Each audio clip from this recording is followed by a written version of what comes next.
Today I will be showing you how to upgrade a 2010 Mac Pro with a new graphics card, a better processor, and make a decent gaming machine on the chip. So let's start with the basics. The machine we will be upgrading is a base 2010 Mac Pro. It has a 4-core 8-thread Intel Xeon with 2.8 GHz. It is the base processor for that year. 8 GB of RAM, that's how I got it, and a 1 GB ATI 5770 graphics card, which was a mid-range graphics card for 2010, and it's very slow and outdated for today. First, I did some benchmarks to establish the performance of the machine before and after. I started with Geekbench and found this, which is not good. Basically, a recent iPhone is about 3 times as powerful as this machine as it is currently, so not good. I also tried running the Geekbench compute benchmark for the graphics card and it simply crashed. It didn't work at all. Then I restarted on Windows to run some gaming benchmarks. And I started with Tomb Raider. This is a slightly older game, but it runs fairly playable in high to very high settings. And I got 33 FPS in this benchmark. By the way, I know I should have used a screen capture software. I know even Windows has one now, but I'm just too lazy for that, so sorry about recording directly from the screen. Let's look now at GTA 5, and I know this is not the most demanding game, but I'm actually quite surprised at how well it runs in this hardware, given how old this graphics card is. This is a 10-year-old graphics card after all. And it ran from anywhere between like 60 and 90 FPS in medium settings. I'm quite impressed. However, some rendering distances and options are in setting low because, well, this graphics card just doesn't have enough RAM.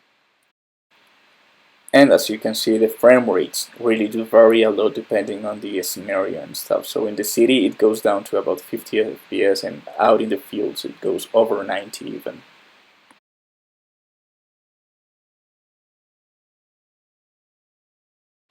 I also wanted to try Assetto Corsa because this is a game that runs very poorly in this graphics card. It is very famous for not liking AMD cards, it prefers Nvidia. And even though it remains at a somewhat playable 30 FPS, it sometimes spikes to up like 50 FPS and goes down to 20 depending on the track. And it varies a lot depending on the track of the card. I ran both some gameplay and the game included benchmark. And as you can see, I ended up getting an average of 35 FPS on low settings, medium to low settings in HD, which is very bad actually. So the first thing we're going to change is this graphics card. This is the AMD 5770 from 2010 or so, just 1 GB. DDR5 memory. It is too old at this point to even bother with it, and it's not very fast, but it does run some games as I showed. This is a dual fiber card, which I don't have a use for, but the machine had it. It was like a $500 option from new. And to change this is very easy. You just have to take off this couple of thumb screws and this plate just comes off. Once the plate is off, you just have to push this to pull this fan a little bit, since this graphic card is a little long. Unplug it from the board. It has just one 6-pin connector, the board has 2. And once that's done, you can just pull it and it comes off. So that's all you need to do. So let's start by unboxing this graphics card. As I said, it is an AMD 480. This is a used graphics card, but I'm actually surprised by how good the box looks and everything. Well, this is hard to do with one hand. I really need to get a tripod. So this is it. This is like the first box with the manual and the CD with drivers, which I'm not gonna use. I'm gonna download them. And here it is. It even has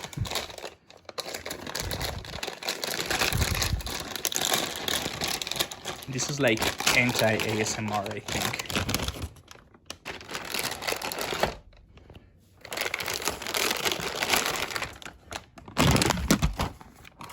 Sorry, I only have one hand for this. So this is the graphics card itself. There's a curious thing with these RX480s, which is that some cards, some of the 4GB cards actually have 8GB in the hardware, so some people flash them to get all of the 8GB. I might think of doing that later, but I don't really think it's worth it, and I'm actually risking to break it. And this is still in warranty, I don't want to lose it.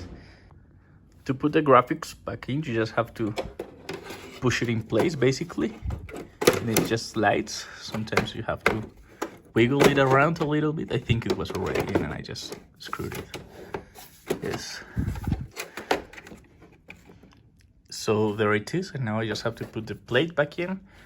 Some of you may say that I didn't touch anything metallic before I opened the computer and started messing around with the parts, but the case is actually metallic, and Apple says that you can just touch it before you work on it, so there's no problem with that. Putting the plate back in took me maybe like a couple minutes, since lining up the screws is a bit harder than it looks.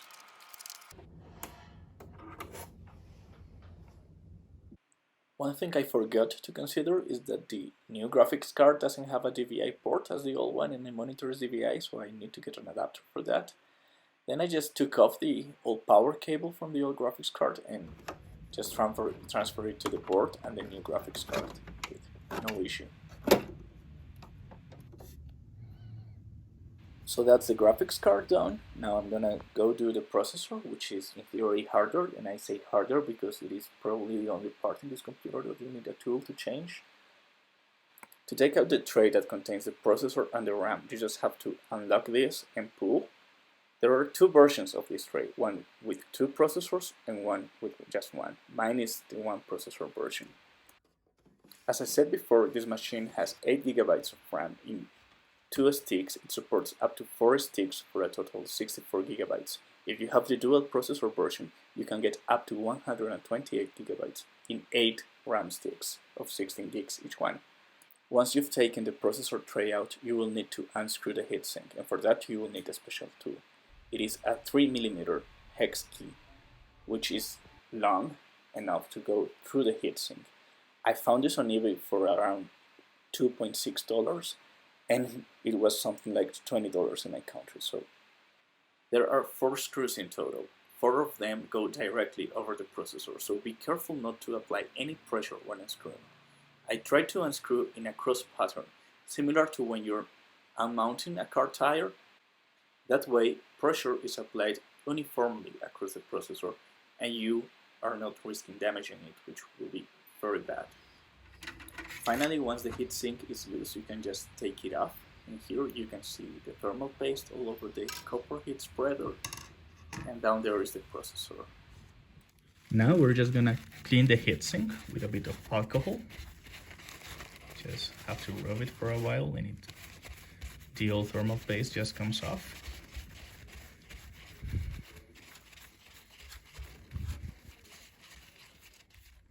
And although I'm not really gonna use it anymore, I'm gonna remove the old thermal paste from the old processor. I just don't like seeing it all dirty. Now to remove the processor, you just have to push this little pin for a bit. Just lift up this tray, and that's the processor exposed. You don't really have to do anything, it will come out. So here it is. You don't really have to do any kind of force. The idea is that these pins are very delicate and you cannot break them. Here it is. I can't really see what it says there. There it is, Intel Xeon whatever. Here's the new processor that we're gonna use. Well, not really new, this is a used processor.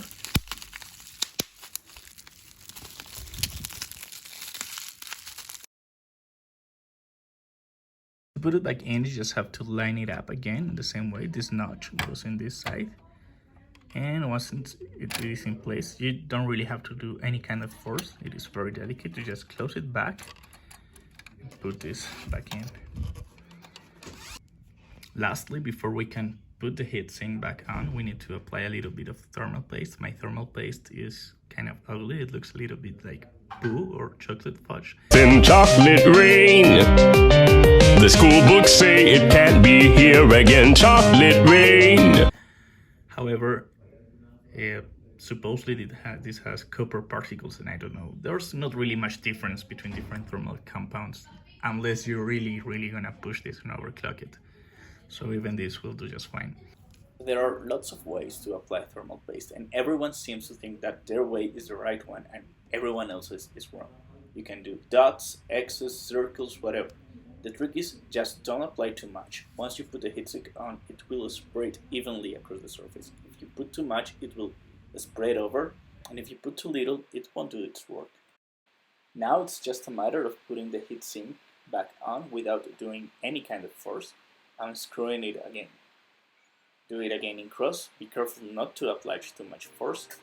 If you don't want to screw up while screwing, I simply turned it until I felt some resistance, and that's it. You don't really need to push it.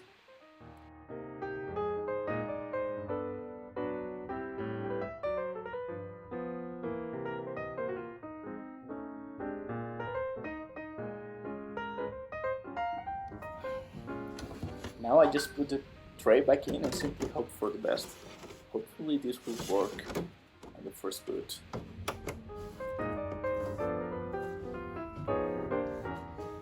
By the way, in hindsight, this was a mistake. You don't close a machine you're working on until you're sure it works. Luckily, at least this is a very easy machine to open. You don't really need any tools. Yeah, it's me from the future again. Well, it turns out I screwed up badly. First, I needed an adapter to connect the new graphics card to my monitor because it doesn't have a DVI out, and I got the wrong one because the connector was male and I needed a female, so I had to move the machine and connect it to my TV, and when I turned it on, this happened. Just look at it, it was so all around me. Funny enough, I connected the old graphics card back in and I was able to boot into macOS, and actually it ran perfectly, it worked fine. I could even game a bit, so it doesn't make sense. The good part is that at least I knew that the graphics card wasn't affected and I didn't need to return it because, well, at least it booted into Mac. So I assumed that it was a problem with Windows drivers. So I ended up having to get a different cable to be able to connect both graphics cards at the same time so that I could boot into Windows, install the new drivers. It took a while, but I think I finally made it. I'll show you how now. 2,000 years later. Okay, this is finally the moment of truth. And after dealing with this for a couple days and trying every conceivable option, Windows finally recognizes both graphics cards drivers. So what I'm gonna do next is disconnect this cable and put it in here. And it worked! It finally works! Holy moly! I actually think Windows now thinks that this is a second monitor because this doesn't have the icons, but yes!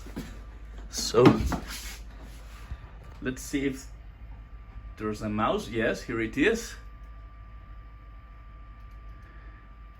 Holy moly. Finally. Okay, so this is what I had to do to try to make this work. I have both graphics cards connected at the same time. However, I didn't have a power cable for the second graphics card.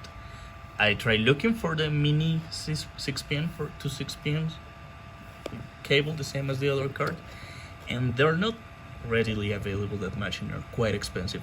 So I ended up getting a SATA power to 6pin cable, which was like $3 in my local marketplace. It took some days to get right finally, but I have two cards connected now, and now I'm gonna see if they work.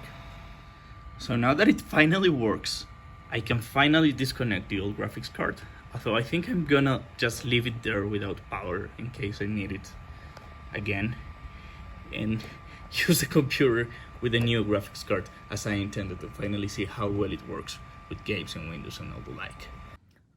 Finally, after almost a week fiddling around to make Windows being able to boot again and use the new graphics card, I finally got it working, as you can see behind me, and I can now show you some benchmarks and gaming videos of how this works. So this supposedly very easy and pretty much straightforward plug and play upgrade took a bit more than I expected, but I finally got it working. Let's see if it was worth all the effort and hassle. Also, bear in mind that if you change your graphics card to one that is not natively supported by UEFI, like some Mac-specific graphics cards, you won't have the booting screen with the Apple and the option to choose from their different hard drives and boot partitions. You can solve that by getting a Mac-specific graphics card, but it's usually not worth it since those are very expensive. You can flash the BIOS of your card, but not every card has that option, including the RX480 and 580 and many other popular graphics cards. Or you can use something like OpenCore.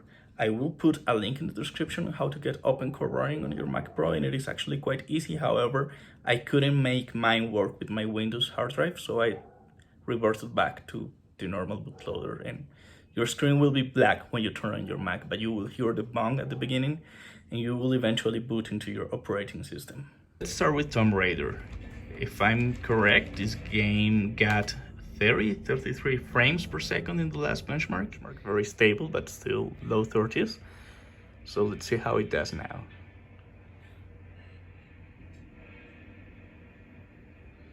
So we have it here, almost twice the frame rate that we got last time. Very stable, 60, with an average of 59.9, so it is just stuck at 60. Nice. Well, turns out I actually had VSync turned on, so I turned off VSync in the graphics settings, and this is what we get. An average of 127 with a minimum of 102. I think this is fantastic. Back in GTA, and turns out that the game automatically turned itself to very high settings, even though I had it in medium, mostly medium before. But anyway, we're gonna run the benchmark and see what happens. So as you can see, we're getting a slightly higher FPS. I think last time we were hovering between 70 and 90, well, actually like the same, but this is now very high settings, so quite good.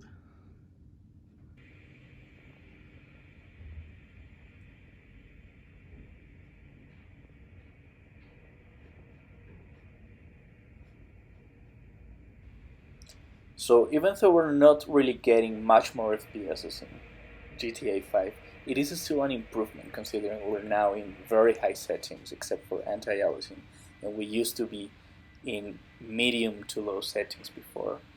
And there's still some spikes over 100 FPS, and you can actually see more FPSs in the city part, which with the old graphics card went down to something like 50 FPS, and we're still over 70 or 80 with the new graphics card. Now the Assetto Corsa benchmark in the same middle to low settings as before. And as you can see, this is running at an average of almost 160 FPS from 60 last time. This is on almost low settings, so I think we can pretty much turn this up to 11 and see what happens. So we ended up actually getting an average of 186 FPS with a minimum of 147. So this was slightly over 30 last time, and I think this was probably the game that ran the worst with the old graphics card. This is quite an improvement. So now I'm gonna take all these settings to the max and see what happens. So now I have turned on all the settings, excluding anti-aliasing, as far as they can go.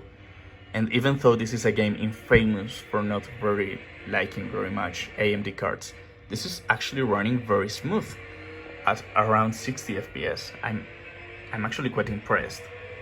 So yeah, here we have it, an average of 60 FPS. It did drop down to 46, but I actually didn't notice it. So now I wanted to try Project Cars 2 because this is a fairly decent recent game and it looks quite good with all the details set to the maximum. And even though I think we're not getting that near to 60 FPS, the game looks fantastic with everything turned on. So I think this is a well worth it trade-off. And even though I don't have an FPS counter, I think the game is actually running quite smoother now that it stopped raining. But I like how there's still like water in the road and the cars in front of you can actually splash water over your windscreen. I really like how this game treats weather effects. Now here is Grid 2019 in very high or ultra settings, and even though I don't have an FPS counter, I would say that it is very fluid and pretty much near 60 FPS all the time. Finally, back in Mac OS, I ran Geekbench again, and got a multi-core score of over 3100 with a single core of around 600, which means that this machine is finally as fast as my iPhone 11 in multi-core, much slower in single core. But it's not a bad score considering we got slightly over 1000 in multi-core with the first run. And it is actually not far from what you will get from something like an AMD Ryzen 3 3200G or an Intel Core i3 9100F, which are budget options that I would consider if I was building a budget PC for under $500. But those processors do get better single core scores, which would translate to better FPS if your main purpose is to game. Funny enough, when I run again macOS, now my machine thinks that it is an iMac Pro, so I think it actually thinks that I'm now in the VIP club. Finally, when we run the costs of everything I got, including the machine that I got for around $260 in my local currency, and everything I spent without considering shipping and other costs, you see that I got to build a machine for around $400. Building a budget gaming PC, if I had to get the case and the power supply and the motherboard with a budget processor like the ones I showed before and even this same graphics card, I think it will be hard to do under $500, probably a bit more in my country. So I actually think I got a decent deal. And yes, this won't be the best gaming machine, but it is a multi-purpose machine that I can use on both Mac and Windows with productivity software as my main machine to see movies, so I am actually quite happy with it. There's still room under $500 to do more upgrades like getting an SSD and 16 gigs of RAM.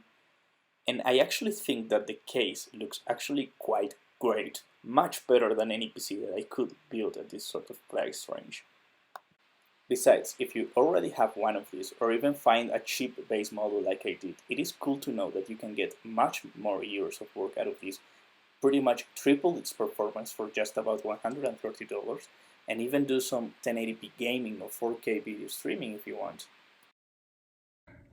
Well, I already spent all afternoon editing this video and it's already quite long, so I'm gonna cut it here. If you want to ask me any question, if you have any doubts, or you just want to yell at me for being dumb enough to play on a Mac, feel free to go ahead in the comments. Thank you very much for watching and have a good day, night, or whatever it is where you are when you are.